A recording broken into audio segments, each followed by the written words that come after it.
everyone. Welcome to the Zest, the official podcast of Orange Coast Magazine. I'm Chelsea Ranieri, and today's guest is a best-selling author and a clinical nutritionist whose client list includes Jennifer Gardner, Chelsea Handler, and Jessica Alba. Thank you so much for being here today, Kelly LeVeque. Hey, thanks, Chelsea. It's good to be here. Yay. So I actually was first introduced to your brand, Be Well by Kelly, at the Hoag's Her Summit last year. And I was just so fascinated by everything you had to say about nutrition. So I've been really looking forward to getting to talk with you. Well, I love that event. Hoag is such a phenomenal hospital in Southern California and where I delivered both my boys. So it's always a great time to give back there. Amazing. So to start, where did you grow up? I actually grew up in Orange County. I grew up in Rancho Mission Viejo and went to Santa Margarita Catholic High School. And I've been born and raised in Orange County. I spent 20 years in LA building my business and going to college, and then made my way back here to raise my boys. Amazing. And what were you like as a kid? Pretty active. I played club soccer growing up. I was always really involved. Christian leadership, ASB. I love my friends. Actually, the girls I grew up with and played club soccer with were my bridesmaids and some of my best high school friends I've stayed really close with. So it's been fun to come home and reconnect with everyone. I mean, we've always been connected, but to really get to see them more. And I cherish the relationship I have with my parents, my sisters. And so, it's good to be home. Nice. So you're back in Orange County now? I'm back in Orange County now. Yep. Purchased our first home in Laguna Niguel, and we're constantly at the beach at Salt Creek and down at Trestles. My husband's a big surfer, so it really matches our lifestyle, being able to be down here with community and outside a lot and really enjoying like all the benefits of SoCal, like all the produce. We love the ecology center down here and hitting the farmers market. So it's good to be home. Awesome. Well, I read that you fell in love with nutrition in high school. Can you share a bit about that?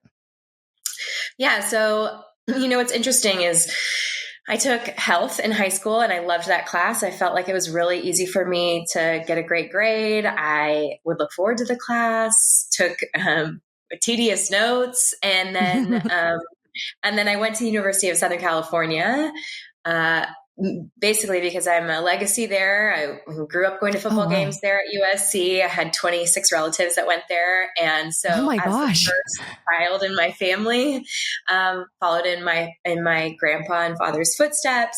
Actually, I went to the Marshall School of Business in undergrad there, and then realized my senior year at USC when I took Nature of Human Health and Disease that just like health in high school, it was my absolute favorite class. It was almost like I was absorbing all the information via osmosis, like it stuck for me.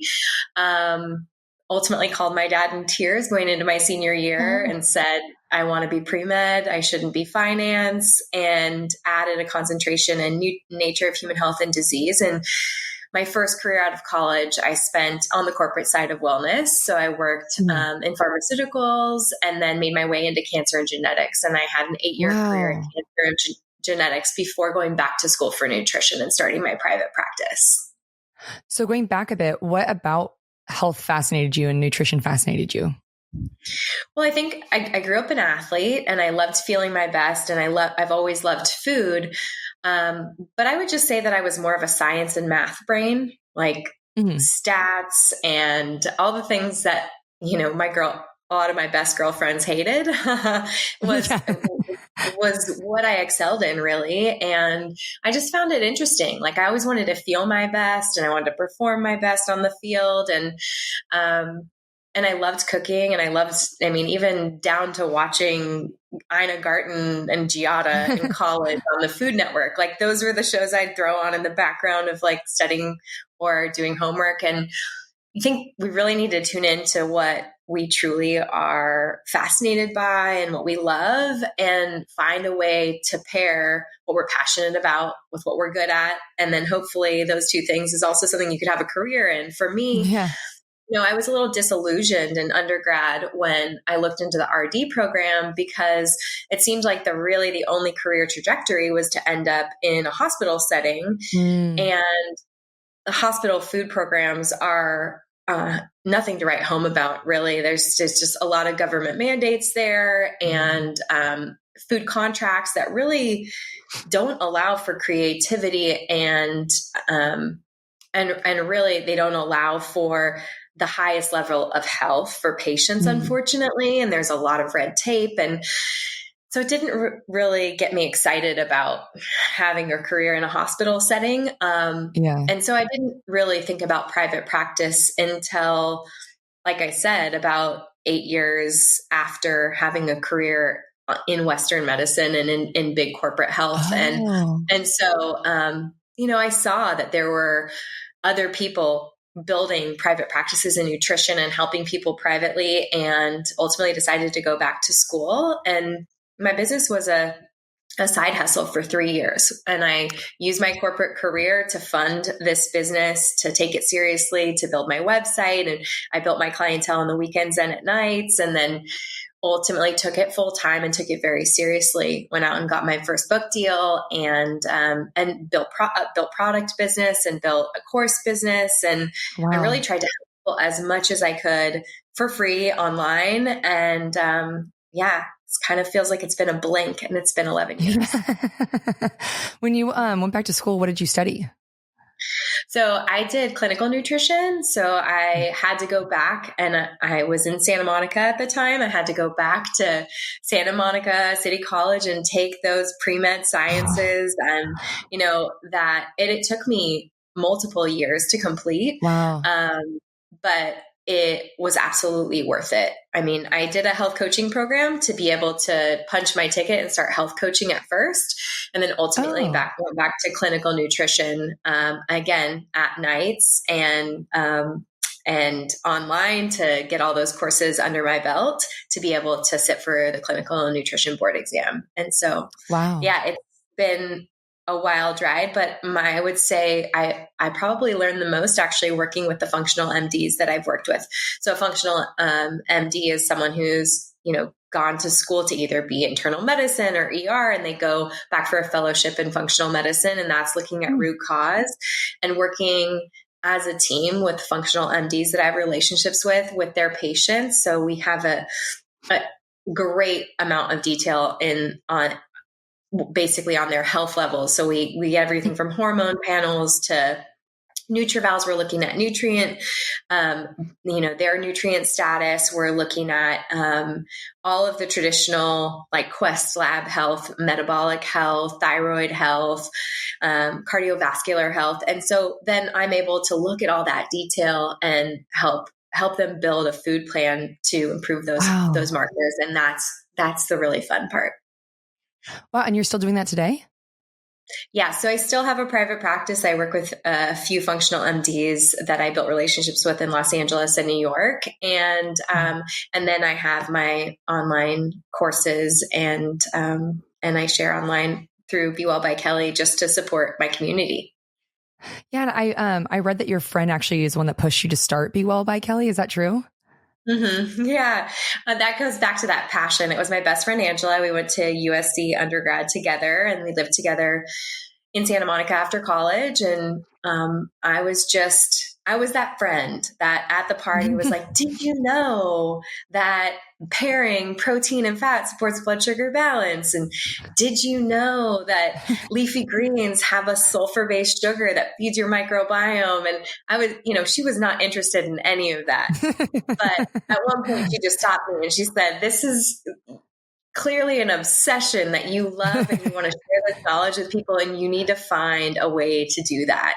And starting anything new and supporting yourself in that can be very scary. Yeah. And I was at a place where I was only out of college for a few years, and I was just getting started in the working world and just starting to save. I didn't have a house, and I was relying on my income to pay my apartment rent and all of that. And so starting it as a side hustle felt safe enough. I always tell the nutritionists that I mentor that you want to jump off a curb and not a cliff. And so how do you set yourself up to do that?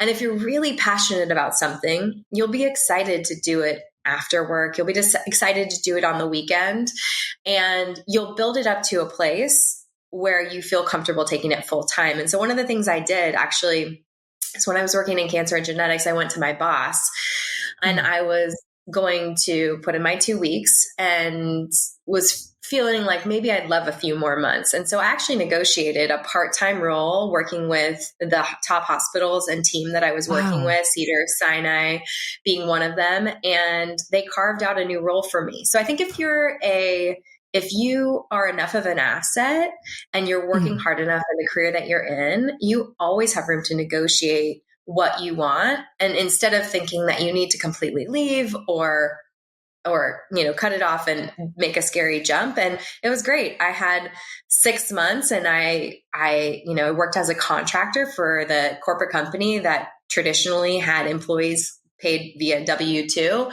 but anything is negotiable. And like I said, if you're an asset and you're working hard enough and you've built the relationships, and I had phenomenal relationships with the physicians I was working with at the time. And I felt really excited about the cancer space in general as well.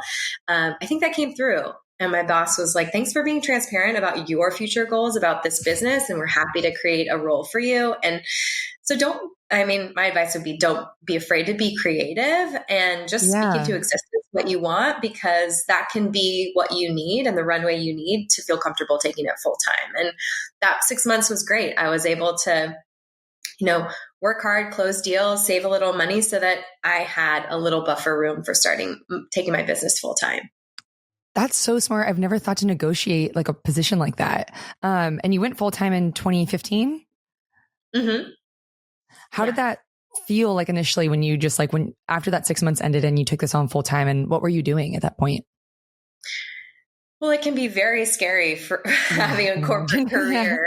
And it's really different to have a salary, like the security of a salary versus working as a nutritionist. I was an hourly employee.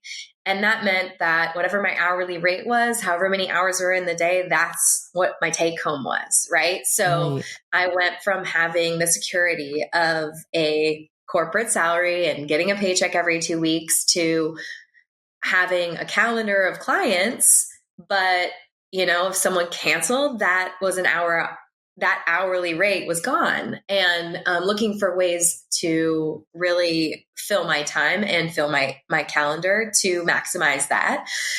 But in the long term, that kind of working schedule will burn someone out. And something I remember from USC Marshall undergrad was that, one of my professors said the majority of millionaires who live here in Los Angeles have 5 streams of income. They diversify their income and they don't stick with one. And if you can find a way to diversify your income in your business or diversify your income through investments, that should be your long-term goal. And so when I was at the time of working with clients, I realized I'm in the service-based industry. There's only so many hours in the day. I need to work too hard to maintain or replace my income, which at the time wasn't really totally possible. And so I looked at ways to diversify. So I looked at coming out with products. I looked at coming out with courses that people could learn while I wasn't physically there, taped courses. But I started with my book. And so I sat down with a friend of mine who had published a book in interior design and asked her what the process was about. I'm always pretty curious. And it was simply a coffee. And then I understood the process of publishing a book. Wow. There are so many different ways to publish, but the traditional way would be getting an agent, writing a proposal, shopping that proposal, and then writing your book. And depending on the agent, they either want you to have a large audience so that it's an easy sell, and or they're willing to work with you. And at the time, I didn't have a large audience, but I had a lot of excitement towards this process. And so I cold emailed 12 agents that didn't know me, and I got 3 emails back, and I booked a flight to New York, and I had 3 sit-down meetings. I decided to contract with an agent, and 2 months later we were shopping my book. So I feel like what can feel so scary, like writing a book, can be really distilled down into like the small steps it takes and then it doesn't feel as overwhelming. And especially as an entrepreneur, like deciding to quit your corporate job might feel overwhelming. Well, how can I make that a smaller, easier step? How can I jump off a curve instead of a cliff? Well, Yeah. let's contract a smaller role inside of this big corporate company. So I have the time to build up my calendar, build up my business to where it feels comfortable. And the same goes for building multiple streams of income. Like now with three little kids, 5 and under, like I want to be a present mom. I have to be there for them as the only income and working parent in our family. I want to be able to provide a home for them and pay for school and sports and be present at the same time. That old career that I built of seeing 6 to 8 clients a day and then providing them nutrition plans at the end of the day was a 13 or 14-hour workday sometimes. Wow. And that is unsustainable at this age with the family that I've built. So I think what entrepreneurs, like I said, when I'm working with younger nutritionists or even entrepreneurs that are asking me, like, the best tips is check in with yourself. Is the career that you're building sustainable for the life that you want? And if it's not, is it okay right now? Yeah, it was great back then because I only had myself and my husband, Chris. And at the time we were just dating. It was fun. Like we were inspired. We were building our business. We would hit the gym together, go to yoga class, make dinner together, and then jump back into like creating and building and dreaming. And that was totally appropriate for that period of our life. But right now, like it wouldn't have been appropriate. So thinking about the ways that you can diversify your business to have multiple forms of income under your umbrella, or how can you take that income that you're building and find ways to invest in other ways? And maybe that's real estate or other types of investments. And so I'm always looking to diversify because that feels like security and safety, even though I'm my own boss and my own income. It's the security and safety of the old corporate world in my new world today. Yeah. And in 2019, so just 2 years later, you published your second book, Body Love Every Day. What's in both of the books and how are they similar and different? Yeah. Well, what's interesting is the course I took at USC, Nature of Human Health and Disease.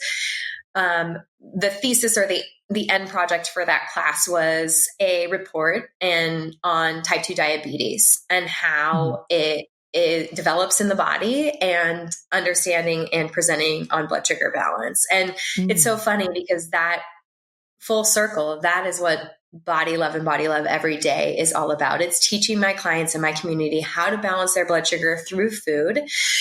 And there are so many tips and tricks out there today on how to do that. Like put a little almond butter on apple. But what I want to entrust my community with is the science, because I think we're all smart enough to understand the macronutrients that we're eating and how they break down. And so both of the books go through what I call the Fab Four. And the Fab Four is simply a small checklist of things that support blood sugar balance. And the Fab Four is protein, fat, fiber, and vegetables of color, leafy greens. And so when you think about this, protein breaks down to amino acids. It doesn't break down to blood sugar or glucose. Fat breaks down to fatty acids. It doesn't break down to blood sugar or glucose. So that's not going to have any effect on our blood sugar. And then we think about fiber and leafy greens. We're thinking about all the produce. That's the broccoli, the cauliflower, the cucumbers, the side salad, the herbs, like all of those bits of produce are what we call cellular carbohydrates. The sugar and starch is wrapped up in the fiber cell. And so we have to actually chew through it to slowly release blood sugar. And so what happens when you plate the Fab Four or you put the Fab Four ingredients in a blender is your blood sugar goes up gradually and it gradually comes down. It's not a spike and crash. It doesn't cause that blood sugar roller coaster that causes cravings, irritability, mood swings, and the rest. Instead, it elongates your blood sugar curve from one meal to the next so that you can go 4 to 6 hours without thinking about food, so that you can function at your, highest level. And it is easy for anyone. So I use it with kids. I coach my clients to use it with their kids. We look at a plate and we say, do we see a source of protein? Check. Did we use olive oil to cook? Healthy fat? Check. Are there any form of veggies or greens on the plate for whoever's eating it? Great. Perfect. Now we know those are the things that elongate and balance a blood sugar curve. Now we can think about the other things we might add to the plate. And most of the time that's like a processed carbohydrate. You think about like a burger, that might be the bun or a side of fries. And we think, okay, well, how many sort of like party plus ones do we have on the plate, or how many extras, right? And we just want to make sure that we are not adding too many of those things because they compound on one another. So in the burger example, if you had 2 buns and fries, and maybe you had a drink like a lemonade, that would actually be 4 different things that are causing a spike in blood sugar. So half a bun takes you a little bit up, the other half takes you higher, the fries take you higher, the lemonade's taking you very high. So that is a very steep spike in blood sugar and a crash. And so recognizing what on your food balances and elongates your blood sugar curve and what causes a spike is the first step. And then deciding, well, what can you handle? So there are people who have a great hormone profile or have lots of muscle mass or really insulin sensitive muscles and they're a super athlete, they may be able to handle more carbohydrates than someone else.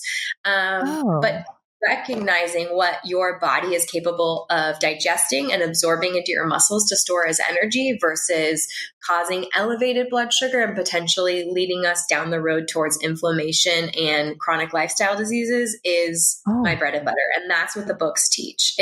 They teach you how to find the Fab Four if you are what I call a girl on the go. You travel for work, you're constantly at restaurants, you're on airplanes all the time. Or maybe if you are what we would call the domestic goddess, like you want to cook everything at home and hit the farmer's market. There are plans for everyone and tips and tricks depending on the type of client that I've worked with. So the first book, Body Love, talks about the Fab Four, teaches you to balance your blood sugar and how to use it as a simple, easy checklist, no strict rules. And then Body Love Every Day goes through really the nitty gritty, deeper dive into the science, but more about, well, based on your lifestyle, what are some recommendations that I might have so you feel full, calm, and satisfied with balanced blood sugar. So it's easier to make those healthy choices. That I've never heard it explained so simply like that. That was so easy to understand and also made it so interesting as well. And as I was researching you, I read like all the different things that blood sugar impacts in your body. And I really didn't, it sounds stupid. I didn't really realize how much it does. Can you kind of talk about that? Definitely. Well, let's talk about glucose or blood sugar, right? We talked about the buns and the fries and the lemonade, like all of those things are spiking blood sugar, right? Well, when we look at someone's glucose, that is their blood sugar, right? When we get a blood test, we're looking at glucose, we're looking at insulin, and we're looking at A1C on average. So glucose is blood sugar, and we're looking for a healthy range or a healthy level. Insulin is a hormone that picks up blood sugar. So let's say you had the buns, the fries, and the lemonade, and your blood sugar went way up, right? Your pancreas is going, oh my goodness, Chelsea, we have a lot of sugar to deal with. It's going to dump a bunch of insulin into your bloodstream. Insulin's going to kind of tag that glucose to be put away into your body, into your cells. So we store some glucose in our liver and we store some glucose in our muscles. Now, if it's not in your liver and it's not in your muscles, it's kind of hanging out in your bloodstream. And your liver either goes, hey, we need to package some of this up and store it as fat, or your blood sugar stays high. Now, when our blood sugar stays high and insulin stays high, because it's still working really hard to put that extra sugar away, what we see is an increase in inflammation. And inflammation, unfortunately, is the groundwork. It is the foundation for all chronic lifestyle diseases. So when we see an increase in glucose, insulin, and inflammation, we have an increased chance of polycystic ovarian syndrome, endometriosis, insulin resistance, type 2 diabetes, heart disease, dementia, Alzheimer's, cancer. I mean, it is everything. It is the biggest lever you have to prevent chronic lifestyle diseases. And when we have increased inflammation and we have increased blood sugar, we also have an increase in autoimmune diseases. We have decrease in healing and muscle protein, like the healing of, let's say you go work out and you want to build strong, lean muscles. I mean, your body just unfortunately isn't going to work the way that you want it to work. And so I'm so passionate about teaching the science of blood sugar because I know everyone can still build a plate that they love, that is satisfying, and work on lowering glucose, insulin, and inflammation. Wow. I literally had a burger yesterday, so today's going to be a salad. I'm like, that sounds so awful. That's actually where I would stop you. And I would say, okay, Chelsea, if you were to sit down to that burger, and there's the bun and there's the fries and there's like a sugary drink, let's talk about how each of these things impact you. So the lemonade is probably, in my opinion, when we look through a blood sugar lens, is probably the worst offender. Oh, wow. And here's why. It's liquid sugar. There is no fiber to slow down that sugar. It is immediately digested and it jacks your blood sugar up the fastest out of any of the carbohydrates on your plate, right?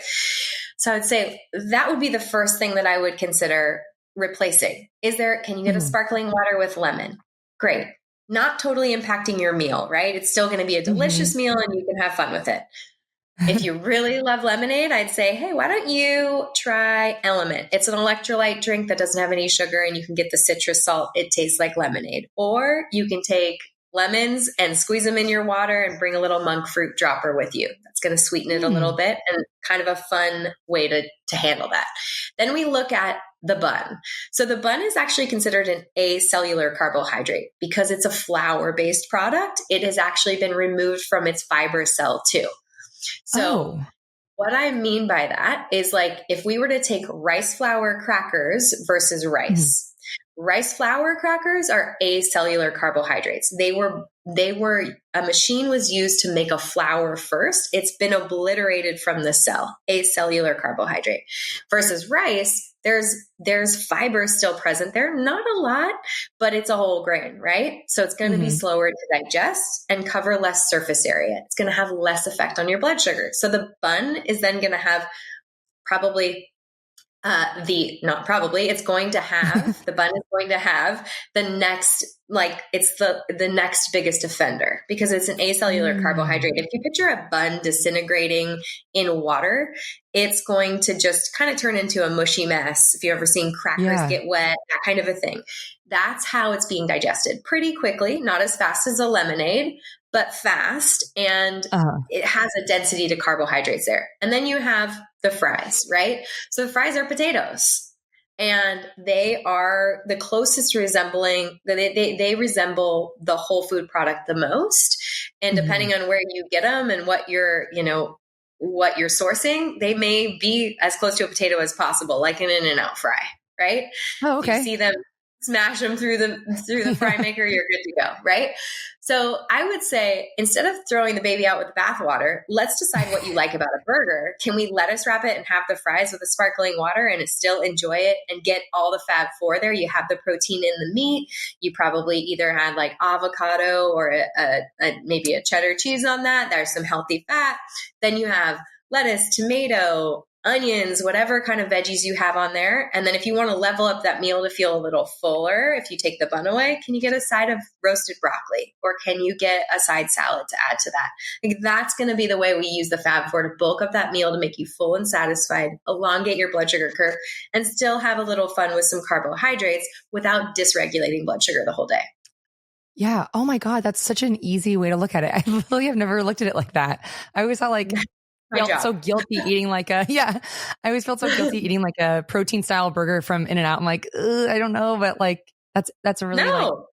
I mean, that is my family's go-to when we are on a road trip up to Northern California to visit family. Absolutely. Like that. I think about you really have to redefine good, right? You have to get away from perfection and you have to find the ways to be productive at a meal, to eat what you love and love what you eat, because in the long run, being good for a week versus, or trying to be perfect for a week versus being consistent and at an 80% average for 6 months, that person who can be a little bit more consistent and have a lower average is actually going to have a better blood test in the long run. And we're talking about preventing inflammation and disease. And that is the goal. Wow. That's so interesting. So at what point did you start picking up celebrity clients, and also who was your first one? Yeah. Well, I worked with my friend, Mike Alexander. Mike Alexander was a celebrity trainer, and he trained Jessica Alba for Daisy Dukes, or not Jessica Alba, Oh, wow. Jessica Simpson for Daisy Dukes back in the day. Uh-huh. And he's a good friend of mine. We've known each other since college. Jessica Simpson and Nick Lachey were huge fans of USC football, and I went to USC the year that Matt Larnert was our quarterback, and they were big fans, and we became friends. And so Mike Alexander had Eve Hewson, who was preparing for a role, and he said, "Look, I know you've always loved health and nutrition, and you started your new business on the side, but would you ever come to the gym and sit down with these clients because we're having a hard time meeting goals?" And I said, "Okay. Great. I'd love to help." And so I helped Eve Hewson prepare for a role. And then I helped Ed Hardy prepare for a role. Oh, wow. And then there was a beat, I'd say about like 6 months. And one of my friends who worked in the event planning space actually was launching Honest Launch. So Honest Company launching at Target.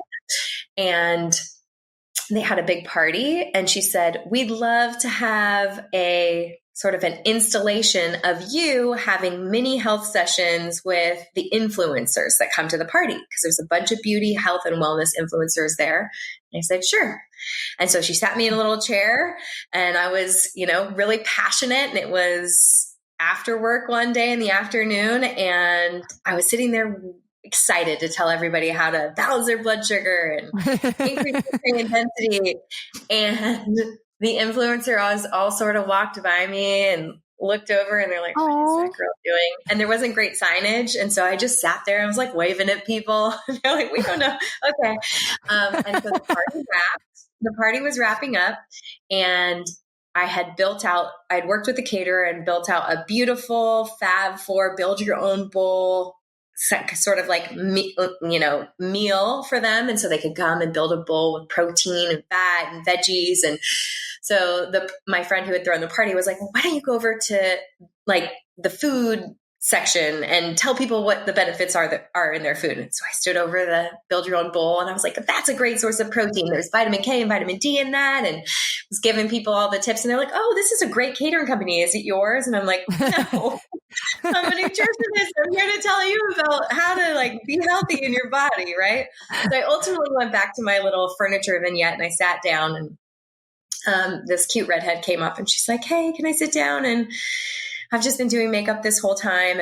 And she was Jessica Alba's makeup artist. And Jessica was doing press at the party in a private room. And she was going to come out and have a meet and greet with all the influencers. I said, "Please sit down." And I didn't know who she was. And it's like, my hands just get so swollen. I was like, "That's interesting." Kind of asked her about her diet. And I ultimately got to this place because she had, living in LA and the popularity of anti-inflammatory diets or paleo diets at the time and vegan diets. And she's like, "I've done everything." And we got to this point where I said, "Nightshades can cause arthritic issues. Have you ever tried eliminating nightshades?" And she's like, "No, but I'll try it." And do you have she gave me her email, and I shared with her via email, a couple of articles and some things I would consider. And 2 weeks later, I had an email introduction to Jessica Alba. She's like, "Jessica, wow, you wanted to meet the nutritionist who was at your party. Completely, I don't have any inflammation in my joints anymore. I have no pain in my hands. And Jess wants to meet with you. I've known her since junior high. She's my soul sister. She wants you to come to her house." And so that was, as a excited entrepreneur who wasn't paid to work this party, was just excited doing it for my friend who was working for a big event planning company, as an opportunity to kind of flex my knowledge and get excited about it. I spent couple $100 on my dress. I got my hair and makeup done. I took the afternoon of my corporate career job off. I drove across LA in LA traffic, and I sat there and no one talked to me for 2 hours. So I sort of made a fool of myself a little bit, and then sat down and in an effort just help this girl who had obviously been working, her name was Lauren, working really hard all day for however many hours doing makeup and touch-ups, was able to help her, and then ultimately had this sort of unexpected introduction to someone who I think, well, not only do I look up to Jessica, I think she's an amazing woman, an entrepreneur and mom. She's a dear friend. And, and she wrote the forward to my book. And I think that in life, you attract the type of people that you want to help when you believe in yourself, when you don't expect anything, and when you work really hard. And sometimes at the beginning of your business, it means you're working for free and you're willing to kind of put in the blood, sweat, and tears to get there, because you never know what's going to happen. So I would just say, like, if you compare passion with grit and drive and sometimes a little bit of embarrassment, you will be surprised what can happen. Wow, I love that. And what does a session with you look like? So it's a lot of intake. Okay. I would say so the first session with any client is 90 minutes to 2 hours. And we go through everything. So what does day in the life of you look like? How did you grow up eating? What do you like to make? Do you cook for yourself? Do you eat out? Who influences your food choices? Let's talk about your friend groups. What does it look like to go out with your friend groups? What do they like to eat? Because we are a lot of times influenced by the people we live with, our spouses, our children, our friends, and we go through everything. I get all old blood tests. So sometimes they're relevant, sometimes they're not, but it'll give me a history of where we're going and where they'd like to go. We'll talk about what the options are for prevention. So whether that's like an MRI through Ezra, like a cancer MRI. We might do a biological biopsy where we're looking for cancer markers in blood. We'll do a full functional panel. We'll look at hormone panels. It really is a 360-degree approach to where are you at now? What's sustainable? What would you like? What are your goals? And how are we going to get you there? And that can feel very overwhelming at first. A lot of times when you work with a functional MD, like the physicians I work with my clients, it can be overwhelming because we get so many blood tests back, and then they're like, "Oh, paralysis by analysis. I'm not going to change. I'll figure it out later." What I like to do is look for the priorities. And that's where sitting down and talking about, well, what would your priorities be? Like, are you looking to prevent disease? Are you looking to lose weight? Are you looking to decrease inflammation? Do you want to be more consistent? Do you like to cook? Would you like to learn to cook? Like, there are so many questions that I need to ask to understand where the roadblocks are in helping someone to be healthy. Because it is one thing to just say, here's a food list, here's a meal plan, but that is not sustainable long-term unless they have the why, their why, they understand the science, and they understand what's holding them back from meeting those goals. And that is honestly the key. Is a lot of times it's removing the roadblocks that are keeping us from our goals. Definitely. And do you have any trends that you're seeing or myths that people come in with that you're like, that's not true, or things that people pick up on social media? I mean, I think there are belief systems baked into lifestyle diets. So back in the day, it was, either whether it was no fat, low fat, no carb, low carb. Then we kind of moved into lifestyle diets like vegan, vegetarian, pescatarian, paleo, ancestral, carnivore. And these are less rigid. They're more lifestyle based. But unfortunately, what we can see clients do in this space is they attach their diet to who as like a part of who they are, like it's their identity. And that, unfortunately, when a diet isn't working for someone, it's hard for us to extricate them from that belief system and have them tune into what their body really needs. For example, I might have a client who has watched a bunch of TikToks and they believe that animal protein is not good for them, and they decided to go vegan and they've cut all their animal protein out. And when we get their blood tests, we see low thyroid, low iron, low B12, low B6, and they're dealing with cystic acne, hormonal imbalances, and they're fatigued. And unfortunately, that should be an easy fix of saying, I'd like you to incorporate red meat 2 to 3 times a week. I'd like to see you increase your animal protein to 1 gram per pound of body mass. I want to see these inflammation numbers go down and your B vitamins go up because you're, like, for example, homocysteine is a blood marker we'll look for inflammation. Now, if someone has low B vitamins, that homocysteine level is not going to come down. Well, B vitamins are really saturated in red meat. I can have them take a supplement, but we can fix that. But if we have a roadblock because someone's personal identity is connected to a food and lifestyle that they're living, it makes it very difficult for us to do our job. And so a lot of it's unlearning. It's the unlearning of, and the same can be said about someone, learning something online where they think that all plant-based foods are bad for them because they have anti-nutrients like lectins or oxalates or phytic acid. Those are natural plant defense mechanisms that allow the plant to survive, and they can be inflammatory in the body. And so someone might learn one little thing and then say, I'm never having kale ever again, or I'm never going to have a garbanzo bean again, or I'm never going to have cucumber or tomatoes again. And the reality is when we are our healthiest self, we are omnivores. We are able to eat from both sides, and we are able to digest and assimilate those nutrients and feel and live our best life.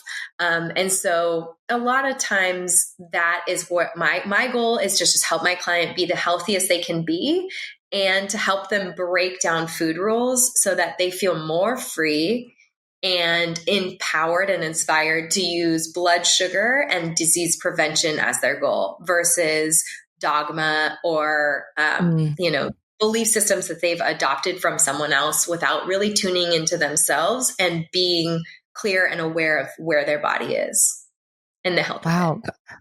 That's so interesting. You've been so generous with your time, and I literally have so many more questions for you, but we're coming to the end of our time. But before I let you go, I have 3 final questions for you that we call the Thoughtful 3. Okay. So first, what are some healthy habits that you've personally picked up since starting Be Well by Kelly? So I created a smoothie recipe. It's a formula. It's called the Fab 4 smoothie. And I use the Fab 4 smoothie. I mean, here it is. In all empty now. I drank it already. But a lot of times we use the excuse that we don't have time to make ourselves a healthy meal. And I get that. I have 3 boys, 5 and under. I am the working parent. I am the room mom. There's a lot going on in my life too. But if you can learn to use a blender and you can use the Fab 4 as guidance to fill your blender with the Fab 4, you actually can blend up a blood sugar balancing smoothie. And the majority of smoothies out there are all fruit or all sugar, and they do dysregulate blood sugar. It causes a really quick, fast spike and a crash because we've used the blender to obliterate the sugar and starch out of the fiber, right? So it's going to be faster to digest. It can be more dysregulating. And so I use the Fab 4 smoothie every single day, whether I might have, a veggie egg scramble for breakfast and take the Fab 4 smoothie with me for lunch, like I did today, because we're interviewing here this afternoon and I've had a busy work day. It's quick and easy, supports my blood sugar balance. And it is a tip and a trick that I use every single day. Wow. What's in it? So we have, first you fill it with an unsweetened liquid. Today was an unsweetened almond milk. And then I use a protein. So I came out with a grass-fed beef isolate protein and a chocho bean protein. So I have sort of like a meat and a vegetable option. But you can choose grass-fed whey if you'd like. So you want a protein source. You want to hit 20 to 30 grams of protein. So that's the majority of those, like a 1 scoop of protein powder from your protein of choice would have. So you hit your protein and then a fat. So I add 1/4 of an avocado to this one. Great other options would be like a tablespoon of olive oil or a small handful of cashews, any healthy fat that is whole food based, throw it in there. So a tablespoon of fat and fiber. So I added a tablespoon of psyllium husk. You can add chia, you can add flax, you can add cauliflower rice, whatever you want to add to get a dose of fiber. and then leafy greens. So I added a handful of spinach. So that's your protein, fat, fiber, and greens. And then this one is my cookies and cream recipe. So it tastes, I used a chocolate protein, and then I add a half a cup of blueberries to it and blended it up. And it tastes like chocolate cookies and cream, but it's actually full of blueberries and spinach and psyllium husk and avocado. Oh my gosh, that sounds delicious. I'm going to try that. Yeah. So what characteristics do you feel helped you succeed? I would say that looking at a big goal and breaking it down to those small actionable steps has been really positive for me, and not focusing on the what if I fail, because that doesn't serve me if I actually haven't created anything. If you haven't built anything and you haven't taken the step and you haven't started the business or gone for that goal, you've already actually failed. You haven't started. And so, so much fear. I see so much fear hold people back from really beautiful growth and building businesses and families and changing their life. But the fear of the unknown and the fear of failure is a really scary thing. And I don't know if it was the way that I was raised. I don't know if it was the fact that I was the oldest of 3 sisters. You know, I'm not really sure. Nature, nurture, was I born this way? But I can stay excited enough to take the first step and then let momentum get me to the finish line without allowing fear to get in the way. Yeah, definitely. And then lastly, if there's one thing that listeners can take away from this conversation, what would you want it to be? I would say use the Fab Four whenever you can. Yeah. Protein, fat, fiber, and greens. Like whether you are ordering at a restaurant or checking your kid's plate. I mean, that's the easiest thing for most of the moms that I work with and dads that I work with too, is look at a plate. It could easily be a kid's plate with a toaster waffle, berries, and syrup. And you're like, actually, all 3 of those things are blood sugar spiking foods. So how can you add, some chicken sausage to that, or a scrambled egg? And can you make the choice to, swap out that maple syrup for a tablespoon of peanut butter on that waffle? Like there's so many ways to use the Fab Four to really straighten the path and get back on blood sugar balance. Amazing. And for listeners who want to hear more about everything, all the amazing things that you've had to say, your podcast has over 12 million downloads, which congratulations. That's incredible. And what is it called? It's called the Be Well by Kelly podcast. So you can find me on all the socials at Be Well by Kelly. Won't say that I'm as active on TikTok as I probably should be, but Instagram and Facebook and on our podcast. And then I wrote the books Body Love and Body Love Every Day. You can get those anywhere books are sold, Amazon, Barnes & Noble, your local bookstore. And I have courses actually that teach the Fab Four. So I have the Fab Four Smoothie course, which is a mini course. I have Fab Four Fundamentals, which goes a little bit deeper into the science like my books.